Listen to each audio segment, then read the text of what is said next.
A mí me tocó hablarles acerca de los resultados del registro multicéntrico de fractura de cadera del IMSS.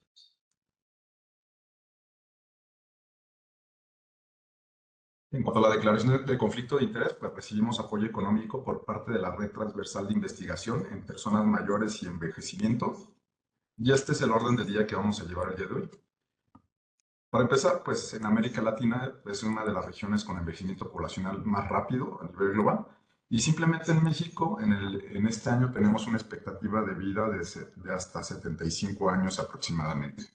Entonces, debido al envejecimiento poblacional, hay un aumento en la incidencia de algunas enfermedades, como por ejemplo osteoporosis, y por ende también lo que vendría siendo sus resultados, que vendría siendo la fractura, como la fractura de cadera. Entonces, en nuestro medio hay pocos estudios epidemiológicos al respecto, y la idea que queremos realizar todos nosotros es aumentar pues, la cantidad de información que tenemos respecto a esta patología en nuestra área. Entonces, en la Ciudad de México, la tasa anual de pacientes con fractura de cadera, en específico en mujeres, es de 169 casos por cada 100.000 habitantes, y en hombres hablamos cerca de 98 por cada 100.000 habitantes.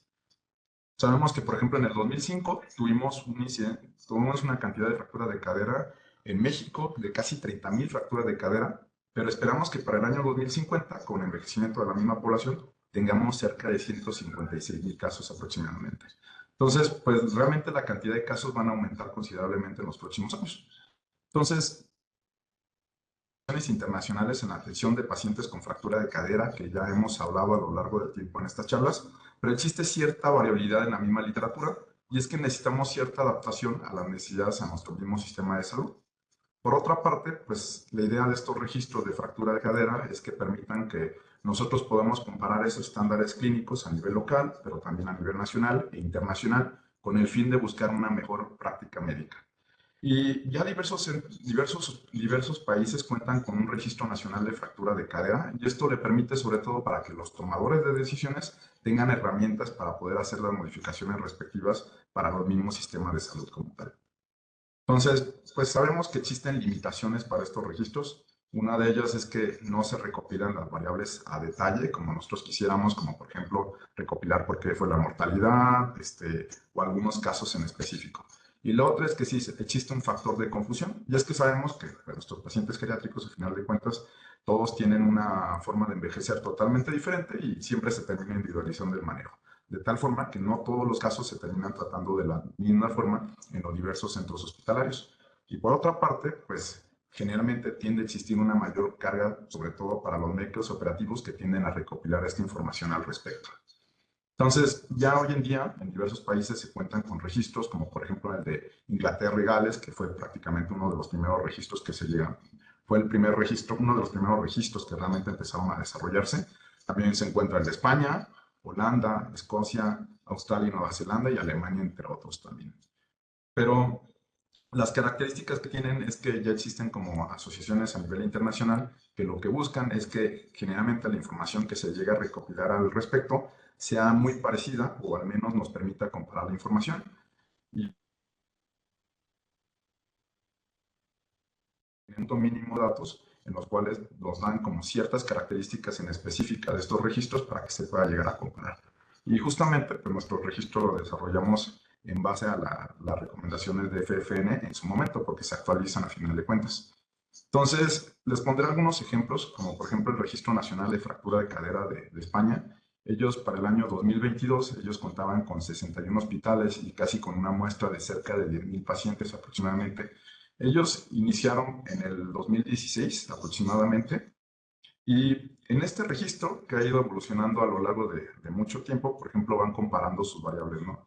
Por ejemplo, hablan de la estancia hospitalaria, si la cirugía se realizó en menos de 48 horas, si el paciente se levanta en el primer día tras el procedimiento quirúrgico, si le desarrollaron lesiones tisulares por presión, si los pacientes al egreso tienen tratamiento para la osteoporosis y si al mes los pacientes pueden lograr caminar solos, ¿no? Entonces, pues las cifras que van comparando pues son significativas y van mejorando a lo largo del tiempo. Lo que llama la atención, por ejemplo, de este registro español es que ellos generalmente tienen un seguimiento a los 30 días. También ellos, pues, realizan publicaciones en relaciones al mismo registro, porque al final de cuentas es una base de datos que permite cruzar información para llegar a analizar. Y la otra, pues toman otros factores como por ejemplo lesiones tisulares por presión, que no se evidencian en otros registros. Y también hablan, por ejemplo, de los días de estancia intrahospitalaria, también tomando en cuenta las unidades agudos, que vendrían siendo hospitales donde van a un proceso de rehabilitación. Pero lo que llama la atención es que, por ejemplo, ellos cuentan con un comité de indicadores donde ellos tal vez año con año van modificando estos indicadores en los cuales se van centrando principalmente. Y pues muestran a final de cuentas la evolución de sus resultados de estos mismos indicadores que llegan a mostrar como estándares de calidad. Entonces, por otra parte, lo que vendría siendo el de Inglaterra y Gales, que es uno de los registros más antiguos, toman en cuenta si los pacientes fueron atendidos por un equipo de ortogeriatría, si se realizó un procedimiento quirúrgico temprano. También toman en cuenta que, por ejemplo, también, por ejemplo, si hubo un apego a lo que vendría siendo las guías NICE en cuanto al procedimiento quirúrgico, si tuvieron una movilización temprana, si los pacientes se evitó que tuvieran delirium postquirúrgico, o el momento del egreso, si los pacientes iban a un asilo o regresaban a su mismo domicilio como tal. Entonces, también ellos llaman la atención que cuentan con su página donde ellos tienen información tanto para los médicos, pero también toman en cuenta información para los mismos familiares. Y a diferencia de la base española que les mencionaba, esta tiene un seguimiento a los 120 días y la forma en la que lo llegan a seguir ellos, ya sea por llamada telefónica, por medio de carta, por vía telefónica, entre otras vías que pueden llegar a tomar en cuenta, ¿no? Pero la otra es que también ellos mencionan o hablan de unidades con un mejor desempeño y en cierta forma pues hacen un reconocimiento para las mismas, ¿no? Entonces, les platicaré de María en un primer escenario, que para muchos va a ser un escenario sumamente conocido. María, de 72 años, que es viuda, vive sola, tiene dos hijas, una de las hijas vive en la ciudad. Sus enfermedades crónicas es diabetes, hipertensión, ambas controladas, y también tiene osteoporosis de la cadera. Su tratamiento previo es pioglitazona, metformina, calcio y telmisartán, y como los clásicos pacientes que llegamos a ver, que mencionan que tienen diagnóstico de osteoporosis, pero no tienen un tratamiento farmacológico como tal, ¿no? Ella es una paciente robusta, totalmente independiente, de hecho sigue manejando su automóvil y es cognitivamente sana. Ya tiene historial previo de 3 caídas en el último año y el día 22 de noviembre de este presente año, durante la mañana, sufre una caída al tropezar con un tapete en su recámara y debido a la imposibilidad para moverse, permanece acostada sobre el piso. El día 23 de noviembre, por la tarde, su hija acude a su domicilio y encuentra a su madre recostada en el piso y solicitan un médico particular para que acuda al domicilio. El médico particular acude hasta el día 24 de noviembre por la noche y encuentra a María deshidratada, con datos clínicos sugerentes de fractura de cadera, por lo que deriva a un hospital particular. La familia traslada a María hasta el día 25 de noviembre por la mañana, se realiza una radiografía de pelvis que confirma la fractura. El mismo día es valorada por un médico ortopedista quien plantea procedimiento quirúrgico y debido al alto costo contemplado, la familia decide llevárselo al IMSS. Para esto ya pasaron prácticamente 3 días del evento de que María llegó a tener la fractura de cadera. María ingresa a la urgencia del IMSS el día 25 de noviembre a las 12, es atendida rápidamente por el TRASH y pasa a observación. Debido a que los familiares no cuentan con los estudios de imagen previos, se solicita nueva radiografía. Al encontrarse con datos de deshidratación, se canaliza y se coloca sonda Foley para evitar movilizarla. Debido a que presentó agitación, se realiza sujeción gentil y la radiografía se realiza hasta las 7 de la noche. Entonces es valorada por traumatología hasta el día 26 de noviembre por la mañana y se indica pasar a piso para protocolo por procedimiento quirúrgico. Y debido a que no hay cama disponible, María espera 3 días más en urgencias para pasar a piso. El día 29 de noviembre, María pasa a piso de traumatología y continúa con dolor y persiste con delirio hiperactivo durante la misma noche. Entonces, para este evento, pues prácticamente ya pasaron 7 días del evento, de la fractura. Pasaron 2 días más para que se realizara la evaluación preparatoria y se pudiera someter a programación. Se agregó tos con expectoración y disnea, se colocó oxígeno suplementario por parte de enfermería y el día 2 de diciembre a las 8 de la mañana se realiza el procedimiento quirúrgico. Entonces, el día 2 de diciembre, por la tarde, María permaneció dormida o correctiva y se documentó fiebre. Se encontró desaturando hasta 85% con oxígeno suplementario a 2 litros por minuto y por puntas nasales y disminuyó la presión, por lo que se retiraron los medicamentos para la presión arterial. El día 3 de diciembre continúa con mala evolución, cae en paro cardiorrespiratorio y a las 7 de la noche María termina falleciendo. Entonces, siempre va a surgir la misma pregunta entre nosotros. María pudo haber tenido un desenlace totalmente diferente con la intervención de un equipo multidisciplinario y estoy seguro que la mayor parte de nosotros va a opinar que sí pudo haber tenido una evolución totalmente diferente. Entonces, nosotros en el Instituto Mexicano del Seguro Social, pues somos el sistema de salud más grande a nivel de Latinoamérica. Nosotros atendemos 84 millones de mexicanos y por lo tanto atendemos casi el 60% de todos los pacientes con fractura de cadera a nivel nacional. Simplemente en el 2019 en el IMSS se registró cerca de 11.615 casos con fractura de cadera. Entonces, esto ya en números, pues realmente hablamos de una cantidad de pacientes muy importante, pero también costos que significan para la misma institución. Entonces, en el 2021, dentro del Plan Geriátrico Institucional, se empezó a tomar en cuenta el programa de ortogeriatrims, con el establecimiento de unidades funcionales multidisciplinarias de ortogeriatría, también denominadas UFMO, y esto buscaba disminuir las complicaciones intrahospitalarias y también optimizar los recursos que nosotros llegamos a tener. Entonces, posteriormente se desarrolló este manual que yo considero que probablemente ya la mayoría ya lo conocemos, que fue el manual para este proceso de atención como tal, donde tomamos en cuenta pues prácticamente la atención desde el servicio de urgencias, hospitalización para el procedimiento quirúrgico y también pues un plan de egreso y finalmente una nueva evaluación en la consulta externa. Todo establecido por medio de metas, ya sea una estancia en urgencias menor de 12 horas, un procedimiento quirúrgico temprano menor de 36 horas y tal vez considerar un plan de un ingreso temprano dentro de los 4 o 5 días de haber ingresado el paciente.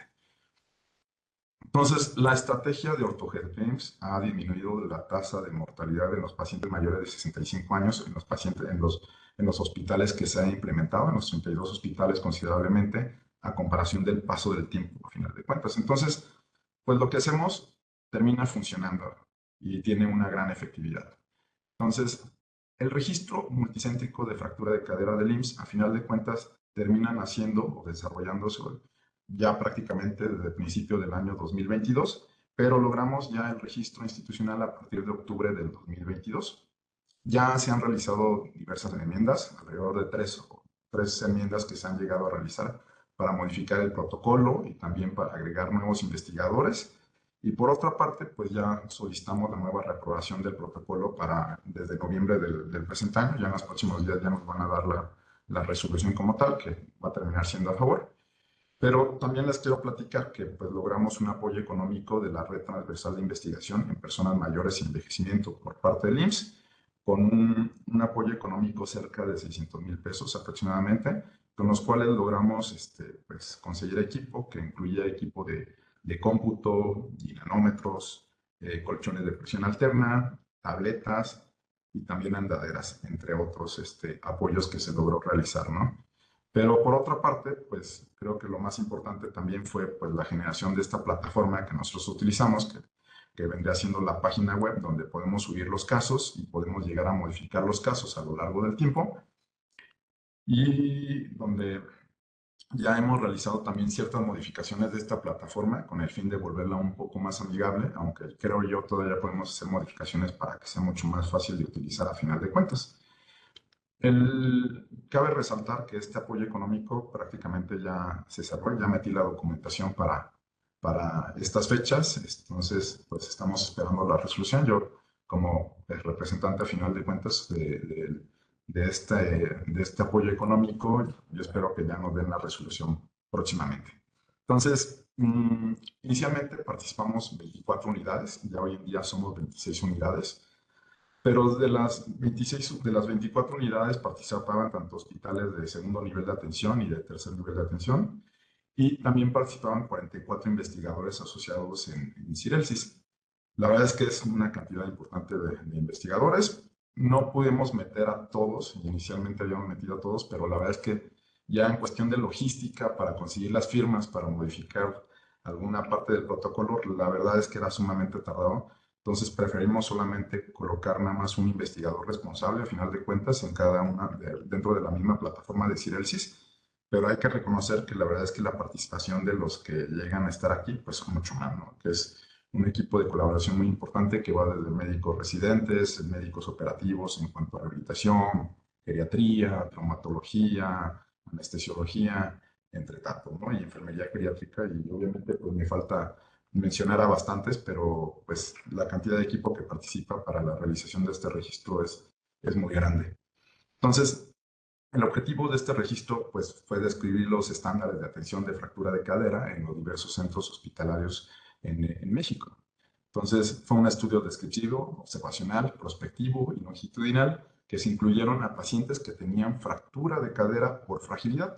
No tomamos en cuenta las fracturas traumáticas, las fracturas de alto impacto a final de cuentas, y incluía a pacientes de 65 años o más. Tomamos en cuenta prácticamente una fase aguda, que era pacientes que ingresaban al servicio de urgencias y prácticamente llevábamos un seguimiento hasta que el paciente se egresara, ya sea por una alta por mejoría o por defunción también. Posteriormente le dábamos un seguimiento a los 30 y 120 días, ya sea por medio de consulta externa de los pacientes que acudían a revisión con traumatología y con nosotros en el área de geriatría, o por medio de llamada telefónica, según sea el caso y lo más factible, ¿no? O también se podría llegar a considerar pues, la visita domiciliaria, en este caso cuando participaban ADEC como tal. Entonces, hubo una pérdida de seguimiento importante inicialmente. De hecho, nosotros inicialmente consideramos como exclusión que los pacientes no acudieran a un seguimiento a los 30 o 120 días, pero posteriormente nosotros volvimos a hacer la modificación del manuscrito y ya agregamos a final de cuentas esta población.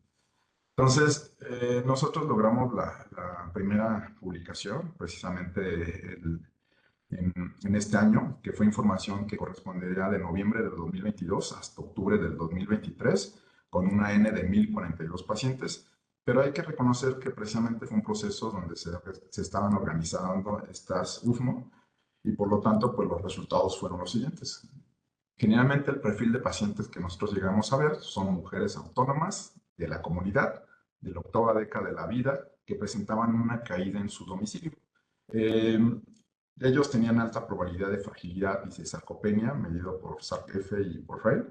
Y generalmente las enfermedades crónicas más importantes que llegamos a encontrar eran principalmente hipertensión y también diabetes. Y lo que encontrábamos es que 1 de cada 10 pacientes tenía un diagnóstico previo de una demencia por cualquier causa, pero llamaba la atención que una tercera parte de los pacientes que nosotros llegábamos a ver tenía un tamizaje cognitivo anormal. Entonces, no fue el objetivo del estudio, pero tal vez si nosotros empezamos a jugar en estos pacientes, probablemente muchos tuvieran deterioro cognitivo leve o alguna demencia que no haya sido diagnosticada previamente, ¿no? En relación a FRAX, en cuanto a fractura de cadera, la media era de 6.3, lo que equivalía a un riesgo de osteoporosis, y solo el 2.3% de todos los pacientes entre los 65 y 90 años tenían un tratamiento farmacológico para la osteoporosis. Pero, por ejemplo, cuando lo comparamos con otros registros, como por ejemplo el de Australia o Nueva Zelanda, ellos mencionan casi el 8% de su población, o Alemania menciona hasta el 18% de su población tenía un tratamiento con algún bifosfonato previamente. Entonces, ¿qué pasa en relación al traslado de la casa hacia el mismo hospital? Pues llamaba la atención que tras la caída y la llegada a un servicio de urgencias, los pacientes podían llegar a tardar hasta 5 días en el mismo traslado. Por ejemplo, Cortés y colaboradores en un estudio, ellos mencionaban que los pacientes que tendían a tener una hospitalización tardía podían tener más complicaciones y por lo tanto tendían a aumentar los costos institucionales. Y es posible que realmente nosotros tengamos también este impacto. No sabemos por qué tardaban tanto, pudo haber sido la zonificación, pero también pudo haber sido pues un pobre reconocimiento de la misma urgencia, ¿no? Pero, por ejemplo, otros registros, a diferencia del nuestro, que no fue como algo que nosotros hayamos medido, el registro de Australia reporta que tiene una media de 54 horas prácticamente desde que el paciente llega al servicio de urgencias de uno de los primeros hospitales y que posteriormente son trasladados hasta su procedimiento quirúrgico como tal en un segundo hospital, que son sumamente rápidos realmente. Entonces, aquí me gustaría yo formularles la siguiente pregunta.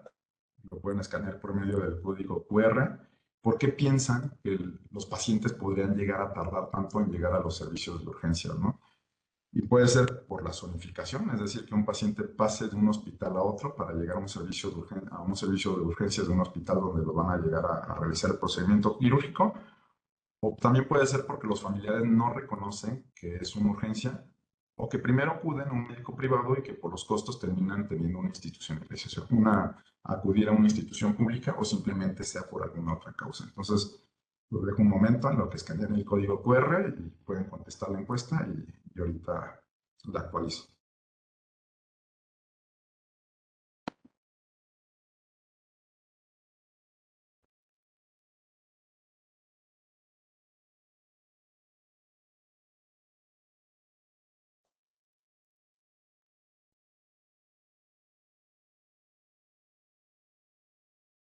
Bueno, la mayoría considera que los familiares no reconocen que es una urgencia. Es muy probable realmente. Entonces, al momento del ingreso, en relación a este tiempo de traslado, pues tal vez muy prolongado, se menciona que, por ejemplo, o al menos lo que identificamos, que 1 de cada 10 pacientes llegaba ya con delirium, ¿sí? Y la otra es que hasta el 5% de la población ya tenía lesiones tisulares por presión. Y es posible que realmente estas complicaciones, pues muy prematuras en nuestra población, sean debido a la consecuencia del traslado tardío de los mismos pacientes. Entonces, las intervenciones, pues aquí en este caso, geriatría participa en la intervención en 9 de cada 10 sujetos, pero a diferencia, por ejemplo, de otros lugares como por ejemplo Irlanda, es 5 de cada 10, España y Australia reporta es 6 de cada 10 y Alemania 8 de cada 10. La verdad es que esto es medio sesgado, porque pues prácticamente quien recaba la mayor parte de la información de estos pacientes, pues somos nosotros los geriatras, por lo tanto la mayor parte de los pacientes lleva una intervención. Pero a diferencia de otros registros donde también participa, por ejemplo, medicina interna o el área quirúrgica como tal para recabar la información, pues aquí puede llegar a tener como cierta variabilidad al respecto, ¿no? Lo que llama la atención es, por ejemplo, rehabilitación. En nuestra población, solamente 4 de cada 10 sujetos tienen alguna intervención por rehabilitación. Lo que sorprende, porque la verdad es que la mayor parte de los registros mencionan que pues, prácticamente es el 100% de su población. En nosotros, en nuestro caso, la verdad es que son cifras pues relativamente o pues, realmente son bajas a final de cuentas, porque debería ser el 100%. La tromboprofilaxis se documenta solamente en 9 de cada 10 sujetos, lo cual pues es también pues sesgado porque sabemos que no todos los pacientes se tratan igual y tal vez a varios de nosotros nos llegó a tocar pacientes que tenían sangrado tubo digestivo, tenían una caída y se fracturaban y tal vez eran casos que no son comúnmente tratados como la mayoría. Profilaxis antibiótica, en este caso se reportó solamente 5 de cada 10 sujetos. Aquí puede ser complicado el recabar la información debido a que en algunos protocolos de algunos hospitales el antibiótico se administra justamente cuando van llegando al quirófano como tal. En otros, desde que pasa desde el piso hasta el quirófano es donde se llega a administrar el antibiótico y no muchas de las veces es documentada esta parte, ¿no? Pero la profilaxis antibiótica pues es un punto de buena práctica, al final de cuentas. El ingreso a la cama ortopédica, pues de estancia en urgencias hasta su ingreso a una cama ortopédica en nuestro medio, en nuestro estudio fue casi de 3 días. Entonces nosotros tomamos una meta de 12 horas, pero por ejemplo lo comparamos con Escocia o Irlanda, donde ellos meten una meta de 4 horas y donde respectivamente cumplen esta meta el 81 al 11 y el 11% respectivamente, que son cifras mucho más elevadas a final de cuentas. El tipo de fractura de cadera más frecuente en nuestro caso fue la pertocatérica, pero son cifras muy similares a lo que reporta España y Alemania, que es cerca del 50% aproximadamente de todos los casos. La cirugía temprana, con una meta de 36 horas, solamente la logramos casi en el 8% de nuestros pacientes. Son cifras bajas realmente a comparación de otros registros, pero siendo la principal causa, pues el retraso en la misma programación, que muchas de las veces se considera como no una urgencia como tal por parte de algunos jefes de traumatología. Escocia, por ejemplo, logra en el mismo tiempo una meta del 76%, Irlanda del 69%, pero, por ejemplo, España, con una meta un poco más laxa de 48 horas, logra una meta del 53% de los casos, ¿no? De momento del ingreso a urgencias al procedimiento quirúrgico, nosotros tendemos a tener una media de 8 días. Inglaterra, por ejemplo, tiene una media de 33 horas, España de 56 horas, en Alemania de 25 horas aproximadamente. Por lo tanto, pues nuestras cifras son elevadas todavía. En relación al manejo del dolor, bueno, pues lo que llamaba la atención es que pues, el bloqueo femoral no es un procedimiento que nosotros realicemos de rutina dentro del instituto, solamente se realiza alrededor del 6% de los casos, pero por ejemplo es muy parecido a lo que también reporta España, que es como el 6 o 7% de los mismos casos. Pero por ejemplo Australia y Nueva Zelanda ellos lo aplican casi en el 78% de los casos y hay estudios donde reportan cifras mucho más elevadas, ¿no? Que la verdad es que el bloqueo femoral es una área de oportunidad similar también para el área de geriatría, donde podemos llegar a hacer intervención también nosotros. Los desenlaces, pues las lesiones tisulares por presión intrahospitalarias se llega a desarrollar en 1 de cada 10 sujetos. Nosotros tomamos en cuenta a partir del estadio 2 propiamente. Y, por ejemplo, España reporta el 5%, Alemania el 6%. Nosotros tenemos cifras ligeramente un poquito más elevadas a comparación de los demás. Y el delirium intrahospitalario, pues se llega a desarrollar en 2 de cada 10 pacientes que se encuentran hospitalizados. Llama la atención que, a diferencia de otros registros, generalmente nuestro registro predomina sobre todo el desarrollo del delirium en la fase prequirúrgica, casi el 78% de los casos. Y esto la verdad es que se podría llegar a explicar debido a que los pacientes pues tardan mucho en llegar y pues terminan teniendo complicaciones pues más tempranamente a comparación de otras poblaciones donde tal vez logran un traslado de un paciente a un servicio de la casa, un servicio de urgencias con una meta de 4 horas aproximadamente, ¿no? La movilización temprana solamente se logra en 4 de cada 10 sujetos, pero la bipedestación pues es sumamente baja, solamente se logra en el 5% de la población. Creo que va también de la mano con la participación de rehabilitación. Y, por ejemplo, Alemania en estas cifras pues aumenta hasta el 90% de los casos, ¿no? Que lo que llegan a reportar. La mortalidad intrahospitalaria realmente en nuestro medio es baja, 4.3%, comparado con otros estudios epidemiológicos donde mencionan casi del 8 al 10% de la población que se encuentra hospitalizada. Y también aquí llama la atención que generalmente la mortalidad tiende a ser más en la fase prequirúrgica, antes del procedimiento quirúrgico. Y nuevamente, con lo mismo, creo que es muy explicado sobre todo en el tiempo que llegan los pacientes a los servicios de urgencias y que llegan con mayores complicaciones, ¿no? España, por ejemplo, reporta en su registro hasta el 5.2% de los casos. Y al momento del alta, pues nosotros no tenemos tanto, pues no tenemos a final de cuentas esta parte de la institucionalización y es pagada por los familiares, por lo tanto los pacientes predominantemente llegan a lo que vendría siendo a un domicilio, ¿no? Solamente el 1.2% de los casos terminan institucionalizándose. Entonces, España tiene una institucionalización casi del 11% y Alemania del 26% aproximadamente. En cuanto a la prevención secundaria, solamente 5 de cada 10 sujetos o 5 de cada 10 casos llegan a egresarse con un tratamiento farmacológico para osteoporosis. Es una cifra muy similar a lo que vendría siendo España. Y la pérdida de seguimiento, que era lo que les había explicado previamente, pues la verdad es que tiende a aumentar con el paso del tiempo. A los 30 días perdemos 4 de cada 10 pacientes y a los 120 días 3 de cada 10 sujetos aproximadamente. Entonces nos terminamos quedando casi con el 30% de la población que inicialmente llegamos a tener. Entonces esto pues tiene muchas explicaciones, pero es aquí donde yo tal vez quisiera volverles a formular la pregunta. ¿Por qué creen que los pacientes se terminan perdiendo en nuestro caso? ¿Creen que sea por mortalidad, porque los pacientes fallecen en el domicilio, por inmovilidad o dificultad para el traslado, o porque los pacientes terminan regresando a una hospitalización que puede incluir a los hospitales públicos, privados, o por alguna otra causa? Igual pueden escanear el código QR y pueden contestar libremente.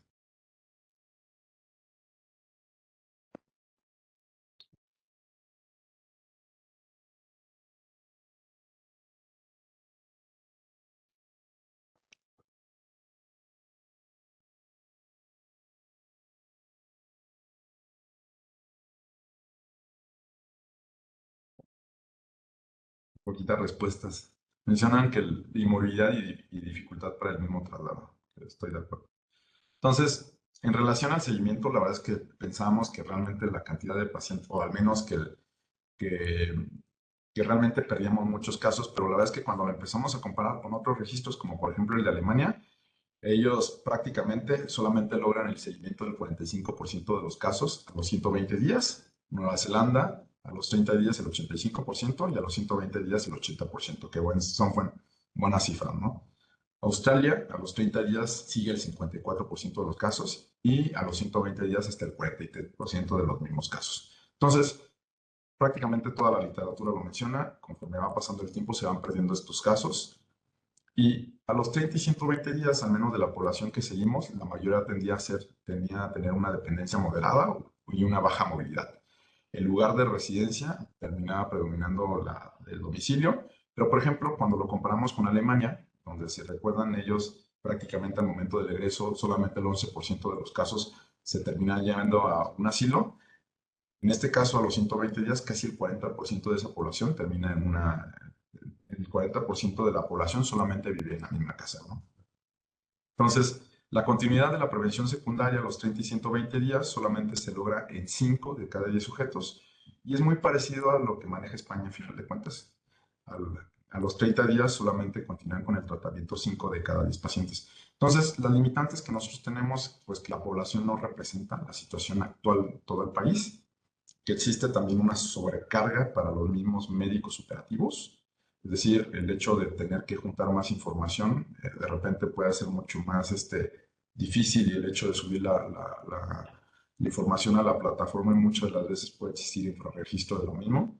Y la otra es que no podemos estudiar tanto como la especificidad de algunas variables, como por ejemplo mortalidad, la analgesia, cómo lo manejaron, la situación social, entre otras. Y que no todas las unidades del IMSS pues, cuentan con equipos multidisciplinarios de ortogeriatría como tal, ¿no? Y el traslado de los pacientes a otras unidades. Algunas veces, por ejemplo, algunas unidades algunas UMAE, cuando existe alguna complicación de un paciente, se termina zonificando el paciente a otro lugar y probablemente pues perdemos ese caso en cuanto a la evolución. Las fortalezas es que nuestro país no cuenta con estudios de dicha magnitud. La otra es que nos permite comparar los datos, sobre todo para lograr una mejoría con nuestros indicadores con el paso del tiempo, y que genera una base para generar nuevas líneas de investigación, que vendría siendo una de las cuestiones más principales de estas preguntas que llegan a surgir. Entonces, les volveré a hablar de María, que ya la conocemos, pero en este caso en un escenario 2, donde ya tiene una participación por parte de un equipo multidisciplinario, donde, por ejemplo, el día 22 de noviembre en la mañana sufre la caída, pero en este caso el día 23 de noviembre por la tarde su hija acude al domicilio y encuentra a su madre recostada en el piso. Solicita la ambulancia al tener un reconocimiento temprano.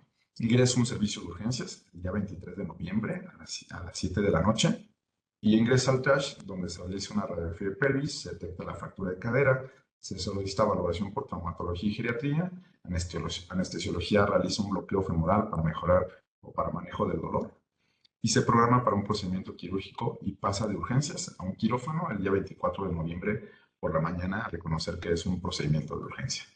Pasaron prácticamente 2 días después del evento y el día 24 de noviembre a las 2 de la tarde pasa una cama ortopédica en piso de traumatología y se realiza el ajuste analgésico nuevamente en piso por geriatría y se reinicia la tromboprofilaxis. El día 25 de noviembre acude terapia física y rehabilitación a valoración. Se administra ácido solodrámico durante la misma hospitalización para prevención secundaria. Se toma biometría hemática de control y se planifica el egreso de María. El día 26 de noviembre, María se egresa a domicilio, se otorga una cita subsecuente en 3 semanas a evaluación por geriatría y traumatología. Para esto pasamos prácticamente 4 días del evento. La mayoría pensaríamos que es muy difícil, pero la verdad es que sí hay unidades como por ejemplo Charo o por ejemplo Morelia, donde se puede llegar a realizar este tipo de procedimientos de forma pues muy rápida a final de cuentas, ¿no? Y la evolución de María, pues obviamente le damos más oportunidades para que tenga una posibilidad de que logre recuperar la autonomía que anteriormente tenía María. Entonces, ya trabajamos en el segundo reporte para que corresponde al año 2024.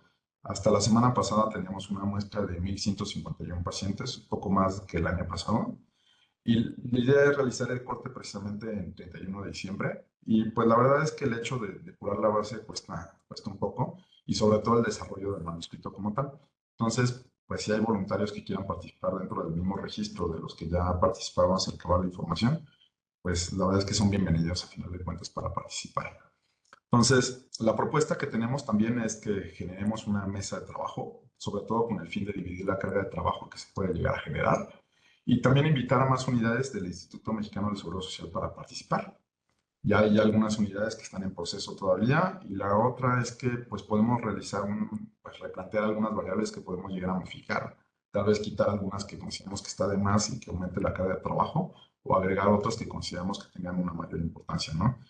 Y finalmente, pues generar esta línea de investigación. Yo en particular estoy muy interesado sobre todo en relación a cognición. Si alguien quiere colaborar, adelante.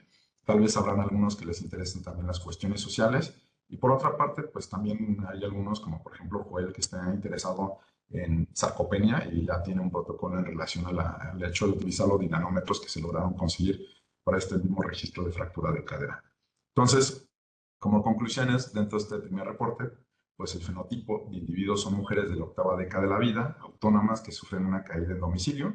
A su ingreso continúan con un grado de dependencia moderada y altas tasas de abandono de tratamiento farmacológico para la prevención secundaria. Hay una pérdida importante de la población que puede estar explicada por el grado de dependencia o posiblemente por mortalidad asociada. Y la información del registro pues, nos permitirá desarrollar estrategias para la reducción de tiempo de atención y complicaciones durante y después de la hospitalización, mejorando así la calidad de atención en este grupo de personas. Muchas gracias por su atención.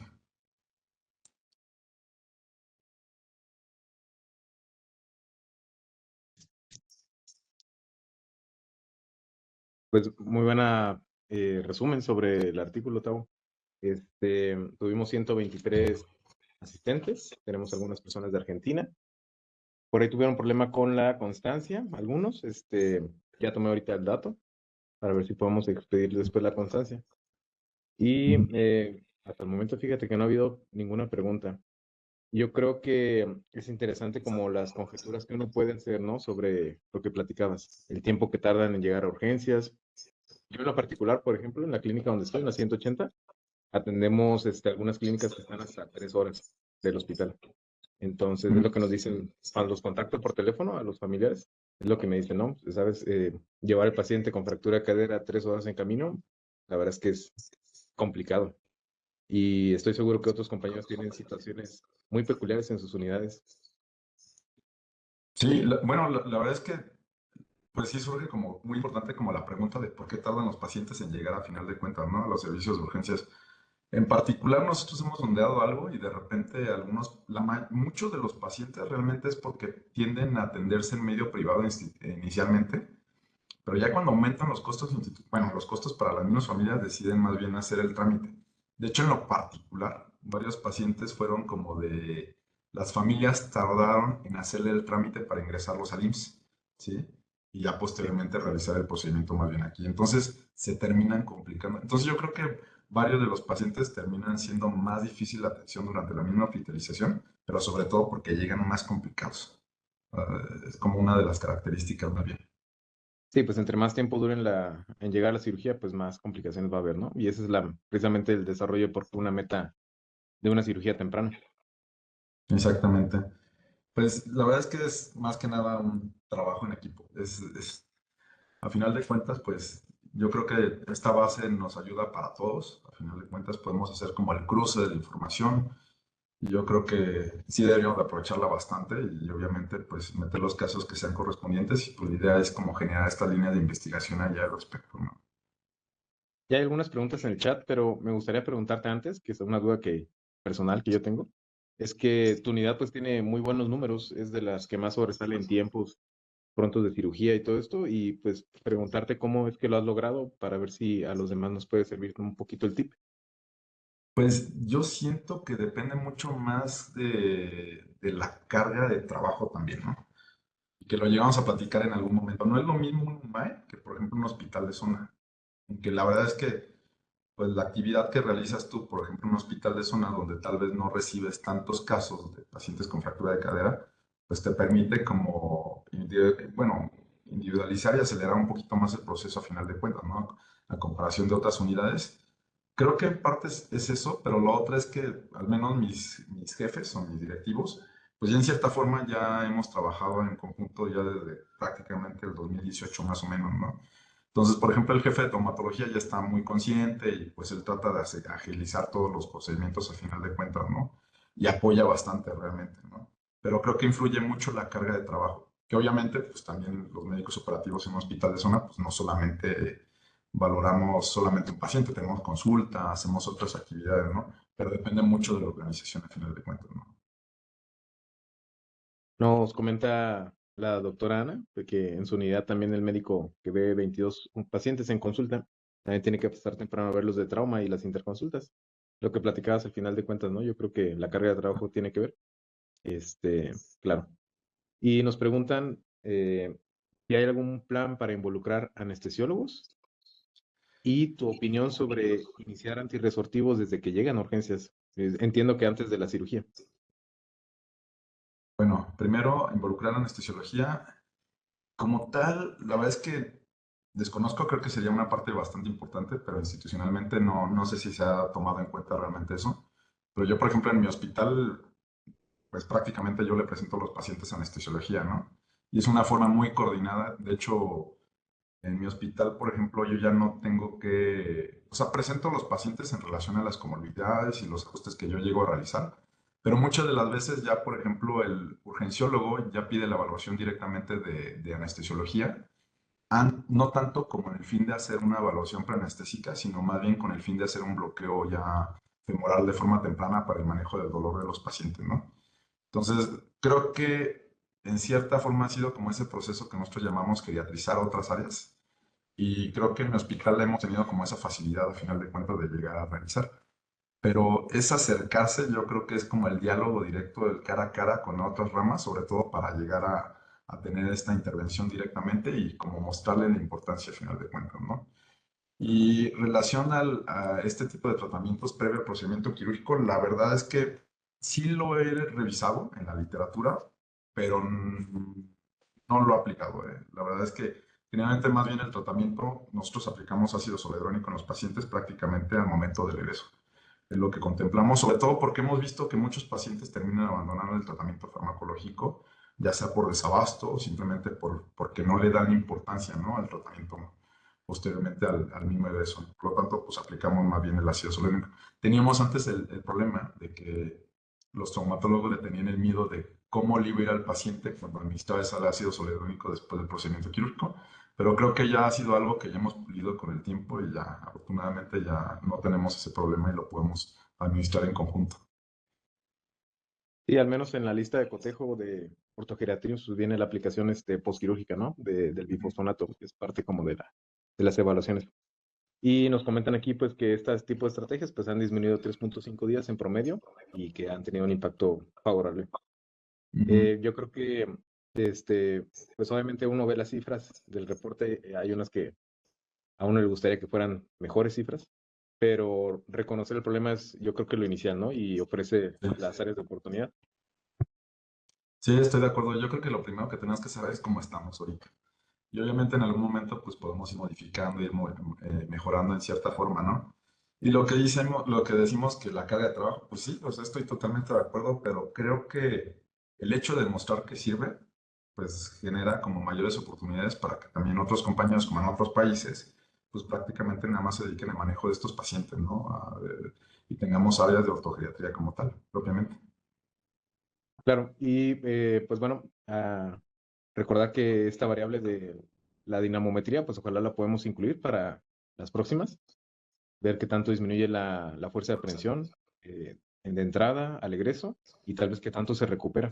Y de ahí, pues obviamente que todos podamos trabajar con esa base y hacer más publicaciones, ¿no? Claro, sí, sí, estoy totalmente de acuerdo. Sí, la idea es generar esta línea de investigación y ojalá se animen los demás a participar, sobre todo en el desarrollo de los manuscritos, porque pues es de repente lo tardado y lo pesado, Complicado, sí. ¿no? Pero pues, a final de cuentas es un trabajo en equipo y ahí están las bases para los que quieran entrarle a final de cuentas. Gustavo, ¿tienes la imagen que te había mandado hace ratito? Sí, El siguiente año igual estamos trabajando, obviamente, muchas personas, hay muchos involucrados y pues es un trabajo de equipo y estamos desarrollando el congreso del próximo año. Este va a tener sede aquí en Guadalajara, obviamente nos va a dar mucho gusto recibirlos a todos. Esta no es la imagen final, digamos que es como una imagen previa, pero para que vayan apartando la fecha, junio 2025, del 19 al 21. Igual vamos a tener muchas actividades. No quiero hablar mucho de eso para no entretenernos mucho, pero vayan apartando la fecha. El congreso va a valer mucho la pena y vamos a estar muy contentos de recibirlos. Creo que no queda más que agradecerte, Tavo, por la plática. Esperemos, yo creo que estuvo muy fructífero este año que tuvimos sobre las pláticas mensuales y pues que se nos dé oportunidad y que sigamos trabajando en esto el próximo año. perfecto. Pues muchas gracias a todos. Gracias por... Les recuerdo que la sesión se grabó y estará próximamente en el canal de YouTube. Buenas Muchas noches a gracias a todos. todos. Que descansen. Hasta luego. Hasta luego.